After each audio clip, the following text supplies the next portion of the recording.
एक शब्द अक्सर हम बोलते भी हैं और सुनते भी हैं कि उसकी किस्मत अच्छी है। दोस्तों, ये शब्द बोलने से पहले उसके पीछे की जो मेहनत है उसको जरूर देख लेना। अवसर और सूर्योदय दोनों में एक ही समानता है, बस देरी करने वाले अक्सर इसे खो देते हैं। नमस्कार दोस्तों, मैं ज्योतिषाचार्य एडी शास्त्री और आपके अपने YouTube चैनल नक्षत्र एस्ट्रो वर्ल्ड में आप सभी का हार्दिक स्वागत, अभिनंदन। दोस्तों, आज का ये ज्योतिष का कार्यक्रम है। ये जो राशिफल है ये धनु राशि वाले जातकों के लिए खास है और ये जो राशिफल है आपकी जन्म की राशि चंद्र राशि पर आधारित है, मून साइन पर आधारित है। अगर आपको अपनी जन्म कुंडली का विश्लेषण करवाना है या फिर आप उसे चर्चा करना चाहते हैं तो सिर्फ वीडियो और चैनल के डिस्क्रिप्शन में मेरे कॉन्टेक्ट नंबर हैं, आप मेरा संपर्क कर सकते हैं। मार्च 2024 धनु राशि वाले जातकों के लिए कैसा रहेगा? क्या होगा इस महीने धनु राशि वाले जातकों के लिए? क्या आपका भाग्य बदलेगा? जीवन में कोई ना कोई बड़ा परिवर्तन होगा? वो ऐसी कौन सी शुभ घटनाएं हैं जो घटित होगी धनु राशि वाले जातकों के लिए मार्च 2024 में? तो धनु राशि वाले जातकों के उनके करियर के लिए, उनकी शिक्षा और स्वास्थ्य के लिए, उनके दाम्पत्य जीवन के लिए, वैवाहिक सुख के लिए, प्रणय संबंधों के लिए, उनकी संतान के लिए और विशेष करके उनके भाग्य, करियर और बिजनेस के लिए मार्च 2024 आने वाला महीना क्या होगा? इस महीने में धनु राशि वाले जातकों के लिए नवग्रह की स्थिति किस प्रकार होगी, नवग्रह किस प्रकार शुभ फल देने में सक्षम होंगे, ये सब आज जानेंगे, समझेंगे और अंत में बताऊंगा अचूक उपाय जिसको करने से लाखों लोगों के जीवन में कोई ना कोई बड़ा परिवर्तन हुआ ही है। तो वीडियो पर आप अंत तक बने रहें। दोस्तों, धनु राशि वाले जातकों के लिए मार्च 2024 में जैसे ही मार्च महीने की शुरुआत होगी आपके लिए ग्रह गोचर की स्थिति ठीक इस प्रकार रहेगी। मंगल और शुक्र मार्च में शुरुआती दिनों में आपके द्वितीय भाव में विराजमान रहेंगे। वहीं ग्रहों के राजा सूर्य, बुध और शनि आपके तीसरे भाव में विराजमान रहेंगे। राहु आपके चतुर्थ भाव में विराजमान रहेंगे। वहीं देवगुरु बृहस्पति जो कि आपके राशि के स्वामी है और लग्न के स्वामी भी हैं, आपके पंचम भाव में मंगल की राशि मेष राशि में अपने मित्र ग्रह की राशि में विराजमान रहेंगे। वही केतु आपके दसम भाव में विराजमान रहेंगे। तो ग्रह गोचर की स्थिति आपके लिए इस प्रकार रहेगी। अब सबसे पहले बात करेंगे आपके स्वास्थ्य की, क्योंकि अक्सर कहा जाता है कि पहला सुख निरोगी काया, शरीर स्वस्थ होना चाहिए, बाकी के सुख तो बाद की बात है। इसीलिए स्वास्थ्य को, तन को सबसे ज्यादा महत्व दिया गया है। कुंडली का पहला भाव जिसे तन भाव कहा जाता है और ये हमारा लग्न भाव भी है। दोस्तों, लग्न का मतलब क्या होता है? लग्न का मतलब होता है लगा हुआ। जिस समय जातक का जन्म होता है ठीक उसी समय सूर्योदय के सामने जो उदयरत राशि होती है उस राशि को लग्न राशि कहा जाता है और उस राशि को जन्म कुंडली के सबसे पहले भाव में लिखा जाता है। इसलिए पहले भाव का महत्व सबसे ज्यादा बढ़ जाता है और ये हमारे तन का भाव, हमारे स्वास्थ्य का भाव माना जाता है। तो आपके स्वास्थ्य के स्वामी कौन बनते हैं? स्वास्थ्य के स्वामी बनते हैं देवगुरु बृहस्पति जो कि आपके राशि के स्वामी है और लग्न के स्वामी है और पंचम भाव में विराजमान रहेंगे। विद्या, बुद्धि और संतान का भाव है पंचम भाव। बृहस्पति नवम दृष्टि से अपनी राशि को देख रहे हैं, धनु राशि को देख रहे हैं और लग्न को देख रहे हैं, स्वास्थ्य के भाव को देख रहे हैं। और लग्नेश का पंचम भाव में, त्रिकोण भाव में विराजमान रहना और अपनी नवम दृष्टि से लग्न भाव को देखना, इसका मतलब आपके स्वास्थ्य में बहुत बड़ा परिवर्तन होगा। आप अपने आप को तंदुरुस्त महसूस करेंगे, तरोताजा महसूस करेंगे और स्वास्थ्य के प्रति आपकी जागरूकता बढ़ जाएगी। पहले आप आलस्य करते थे, जल्दी नहीं उठना, काम पर नहीं जाना, काम पर मन नहीं लगना, इस प्रकार की समस्याएं थी। लेकिन मार्च 2024 में इस प्रकार की समस्याओं से अंत होता हुआ दिखाई दे रहा है, क्योंकि आपके लग्नेश और आपके राशि के स्वामी पंचम भाव में विराजमान होकर के लग्न भाव को देख रहे हैं, स्वास्थ्य को भाव को देख रहे हैं।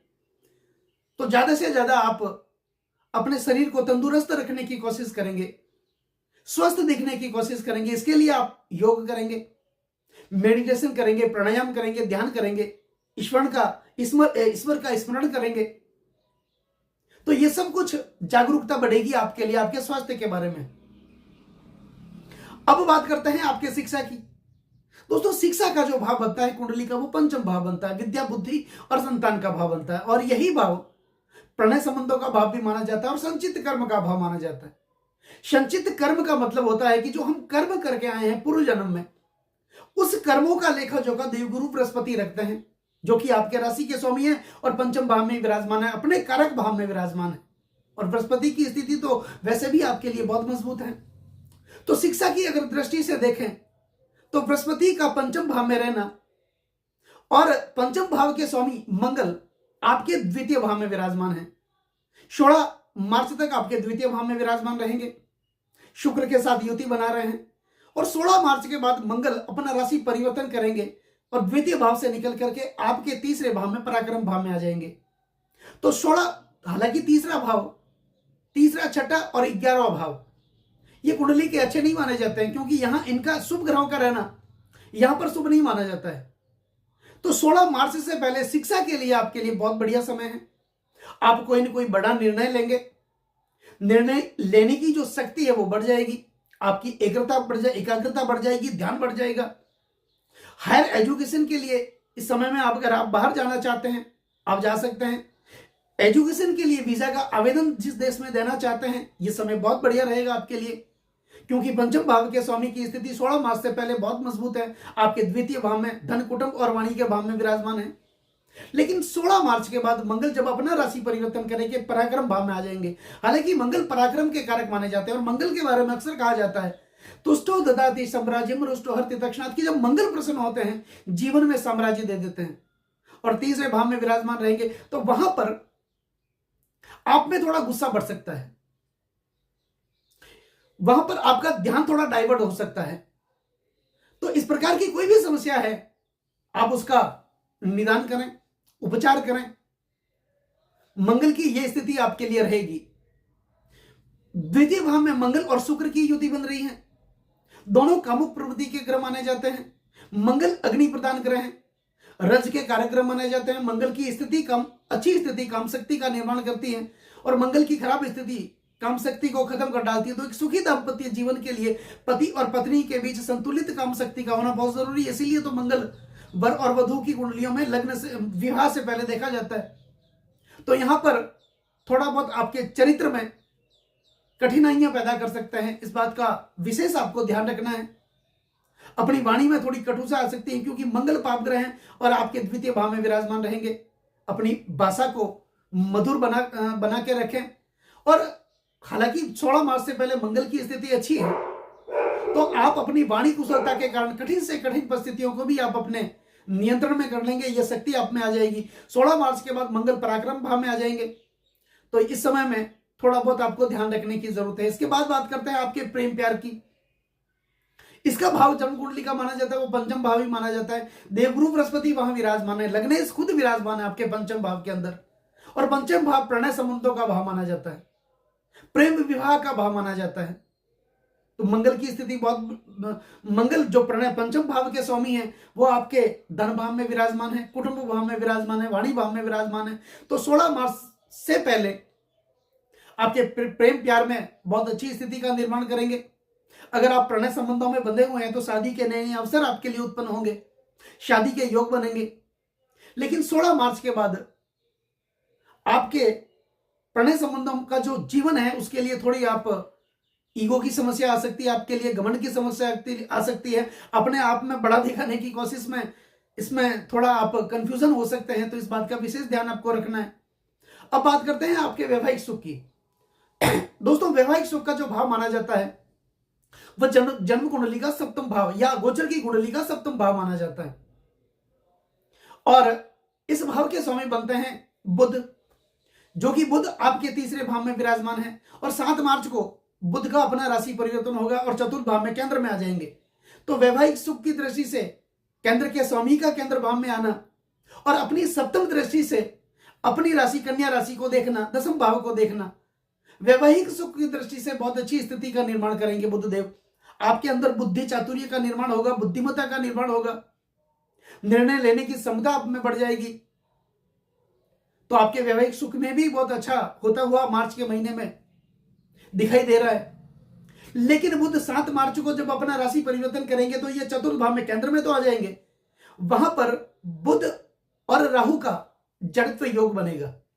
हालांकि जड़त्व योग अच्छा नहीं माना जाता है, लेकिन बुध की स्थिति यहां पर मजबूत है, क्योंकि बुध केंद्र भाव में आ जाएंगे और केंद्र के स्वामी है, सप्तम भाव के स्वामी है, केंद्र के स्वामी है, केंद्र भाव में आएंगे और अपनी सप्तम दृष्टि से अपनी दूसरी राशि कन्या राशि को देखेंगे, जो कि दसम भाव में है। तो आपके वैवाहिक सुख के लिए भी यह स्थिति बुध की बहुत अच्छी है। बुद्धि चातुर्य के लिए निर्णय लेने की क्षमता आप में बढ़ जाएगी, पति पत्नी में एक सामंजस्य उत्पन्न होगा, प्रेम भरा वातावरण आपका उत्पन्न होगा। अब बात करते हैं आपके भाग्य की। दोस्तों, भाग्य का जो भाव बनता है वो बनता है नवम भाव। अब नवम भाव आपके जो भाग्य से है वो सूर्य है, और सूर्य आपके तीसरे भाव में, आपके पराक्रम भाव में। बुध और सूर्य साथ में है 7 मार्च तक, वहां पर बुधादित्य योग का निर्माण कर रहे हैं। भाग्यस का तीसरे भाव में रहना, पराक्रम भाव में रहना, यह स्थिति थोड़ी अच्छी नहीं है सूर्य के लिए। लेकिन 15 मार्च को सूर्य अपना राशि परिवर्तन करेंगे और आपके चतुर्थ भाव में, वो भी केंद्र में आ जाएंगे, और बुध वहां पर पहले से ही विराजमान रहेंगे। तो बुध और सूर्य का बुधादित्य योग आपके चतुर्थ भाव में भी बनेगा। भाग्यस का चतुर्थ भाव में रहना, त्रिकोण के स्वामी का केंद्र भाव में रहना, त्रिकोण केंद्र त्रिकोण योग का निर्माण होगा यहां पर। तो आपके भाग्य की दृष्टि से देखें तो अच्छी स्थिति का निर्माण सूर्य देव करेंगे। सूर्य ग्रहों के राजा माने जाते हैं, हमारे प्राणों के स्रोत हैं, जीवन दाता है, पद्म। ये हर ग्रहों के पीछे देव लगता है, लेकिन सूर्य के पीछे नारायण लगता है। यह साक्षात नारायण का अवतार है, जिस भगवान को सुबह में सर्वप्रथम सबसे पहले जिस भगवान के हमें दर्शन होते हैं वो है सूर्य देव। अपने प्रकाश से पूरे ब्रह्मांड को प्रकाशित करने वाले सूर्य देव की स्थिति आपके भाग्य से है, और आपके त्रिकोण के स्वामी है, केंद्र भाव में विराजमान रहेंगे 14 मार्च के बाद। तो बहुत अच्छी स्थिति है, और इनकी सप्तम दृष्टि रहेगी आपके दसम भाव पर। बुध की सप्तम दृष्टि जो कि आपके चतुर्थ भाव में रहेंगे, और सूर्य की दृष्टि भी आपके दसम भाव पर रहेगी। दसम भाव ऊंची पदवी, मान मर्यादा और प्रतिष्ठा का भाव माना जाता है, आपके करियर का भाव माना जाता है, आपके सपनों का भाव माना जाता है, आपकी इच्छाओं का भाव माना जाता है, आपकी पदोन्नति का भाव, प्रमोशन का भाव माना जाता है। तो मार्च के महीने में निश्चित तौर पर आप में पदोन्नति का निर्माण होगा। कहीं ना कहीं आपकी पदोन्नति, प्रमोशन अटका हुआ है तो वो फिर से बहाल होगा। मान मर्यादा और प्रतिष्ठा मिलेगी आपको, क्योंकि इसी भाव में सूर्य की दृष्टि रहेगी, और इस भाव के कारक सूर्य ही माने जाते हैं। दसम भाव पिता का भी भाव माना जाता है। तो पिता के साथ किसी प्रकार का वैमनस्य भी चल रहा है तो वहां पर अच्छा वातावरण निर्मित करेंगे सूर्य देव, मान सम्मान और प्रतिष्ठा देंगे, ऊंची पदवी, मान मर्यादा और प्रतिष्ठा का निर्माण करेंगे, आपके सपने, आपकी इच्छाओं की पूर्ति करेंगे सूर्य देव। तो मार्च के महीने में सूर्य की स्थिति भी धनु राशि वाले जातकों के लिए अच्छी है। अब बात करते हैं आपके करियर की और आपके व्यापार की। दोस्तों, वैसे देखा जाए तो करियर और व्यापार का भाव दसम भाव ही माना जाता है, लेकिन सप्तम भाव दसम से दसम होने के कारण इस भाव को भी व्यापार का भाव माना गया है। तो यहां पर सूर्य आपके दसम भाव पर सूर्य की दृष्टि रहेगी, और व्यापार भाव के मालिक बुध बनते हैं। बुध 7 मार्च तक सूर्य के साथ में रहेंगे, लेकिन 7 मार्च के बाद ये केंद्र में आ जाएंगे, और आपके दशम भाव के स्वामी है, व्यापार भाव के स्वामी है। और बुध बुद्धि के कारक माने जाते हैं, बुद्धिमत्ता के कारक माने जाते हैं, चतुराई के कारक माने जाते हैं, और व्यापार और वाणिज्य के कारक माने जाते हैं बुध देव। तो इनकी स्थिति बहुत अच्छी है। तो आपकी व्यापारिक गतिविधियों का निर्माण होगा, कोई ना कोई नया परिवर्तन होगा, आप अपने व्यापार को ऊंचाई पर लेकर के जाएंगे। यदि इस समय आप कर्जे के बोझ तले दबे हुए तो कर्जे धीरे धीरे उतरने लगेंगे। जो कार्य आपका पूरा नहीं हो रहा था मेहनत करने के बावजूद, वो भी कार्य आपका पूरा होगा, और कुल मिलाकर के आप आगे बढ़ेंगे। तो कुल मिला के आपको करना क्या है? बुद्ध के 20 मंत्रों का जाप करना है, बुद्ध के पौराणिक मंत्रों का जाप करना है, और देवगुरु बृहस्पति के गायत्री मंत्रों का जाप करना है।